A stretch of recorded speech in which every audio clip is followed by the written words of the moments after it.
I have been loving the rich warmth of olive green lately, and it's interesting when you turn over the tube you see that it's not a green pigment at all. It's actually PY110, which is Isoindolinone Yellow.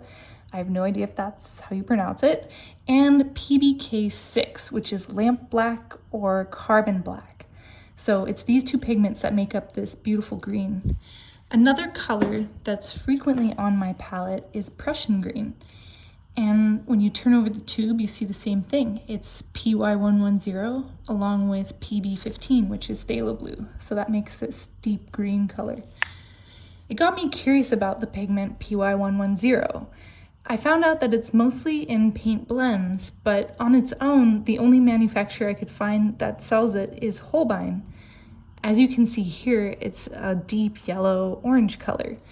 I was curious if I could make an olive green on my own with the colors I already have, and the closest color I have to PY110 is Cadmium Yellow Deep, and that contains the pigments PO20, which is Cadmium Orange, and PY35, which is Cadmium Yellow. So I'm going to mix Cadmium Yellow Deep with Ivory Black, which is PBK9, and Ivory Black is just like lamp black. They're all carbon-based blacks, but Ivory Black is the blackest of the blacks, so that's why I prefer it.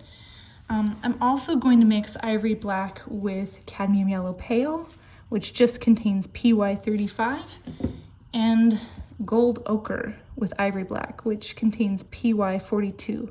And I want to see what colors these make and how closely they mimic olive green. So here is olive green all on its own.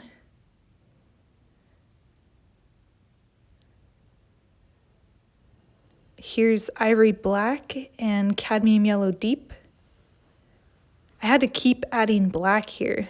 Cadmium Yellow Deep has really high tinting strength.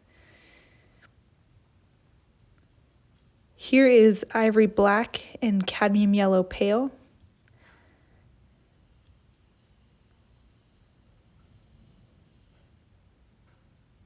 And lastly, Ivory Black and Gold Ochre. Some manufacturers will call Gold Ochre Yellow Ochre.